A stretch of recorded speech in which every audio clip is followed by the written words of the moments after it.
आज प्रदेश भर में सीईटी का एग्ज़ाम करवाया गया और यह एग्ज़ाम पूरे प्रदेश में विभिन्न स्थानों पर आयोजित किया गया। जींद में भी इसके लिए करीब 2 दर्जन केंद्र बनाए गए थे और इन 2 दर्जन केंद्रों पर परीक्षा आयोजित की गई।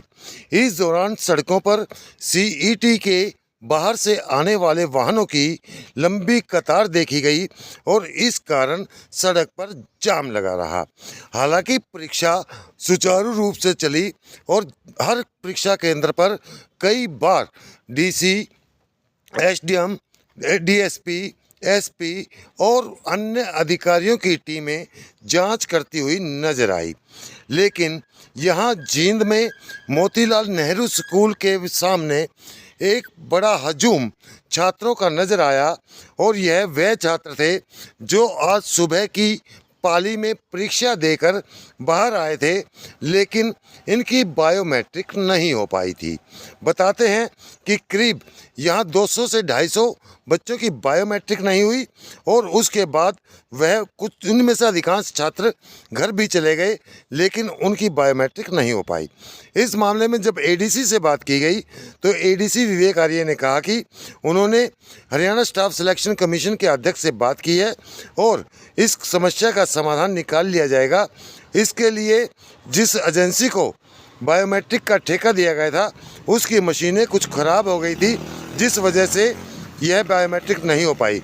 सुनिए क्या कहा छात्रों ने। बात तो जी यूँ थी जो शाम का पेपर होया नहीं भी है, जो सवेरे का पेपर होया, इसमें 5 मिनट हमसे लेट पेपर दिया गया, जिसमें से ये हमारे क्वेश्चन नंबर है जी। तो ये बाकी भी रह रहे हैं, लेकिन उसका टाइम एक्स्ट्रा कौन मिला। सुबह तक टाइम लगा दिया इन्होंने, पेपर देने में टाइम लगा दिया। हम 4 बार लाइन बनवाई, हमारा पेपर खत्म हो लिया था 12 बजे, लेकिन अब तक पूरा किया। उसके बाद में काम सब पूछ के फार्म कौन भरया और ना मार खातर आ रहे था मुरे।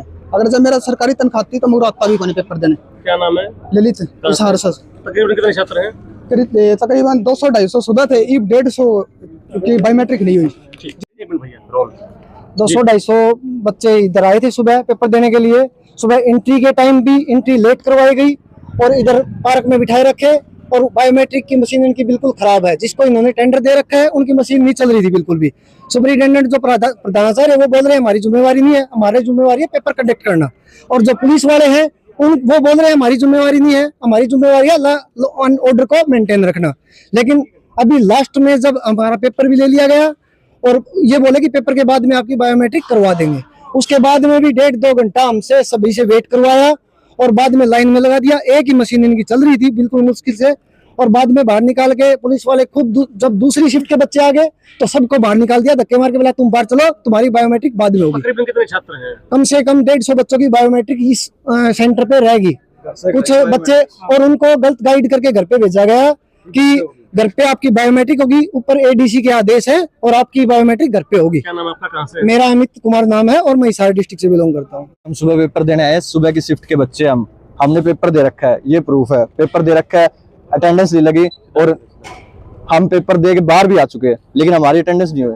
अब हम क्या करें ये बताओ। सबसे बड़ी गलती सुपरिटेंडेंट की है, जो हमें बिना बायोमेट्रिक्स के अंदर बिठाया, पेपर दिलाया और बाहर भी निकाल दिया।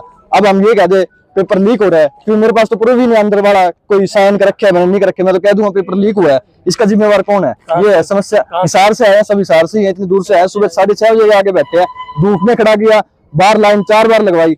चौथी बारी में कहते हैं कि हमसे पूछ के पेपर देने आए थे, तो किससे पूछ के आए? हम पेपर देने खुद के आए हैं, इनके कहने से थोड़ी आए हम। नाम क्या है? मोहित। 150 बच्चे थे जी। टोटल इस सेंटर में कितने बच्चे हैं? अब ये हमें नहीं पता जी, ये तो सुपरिटेंडेंट नहीं बताया, उनसे सवाल करो आप। सुबह कितने बच्चे थे आपके? जी हम ये गिनते हैं, तो हम तैयारी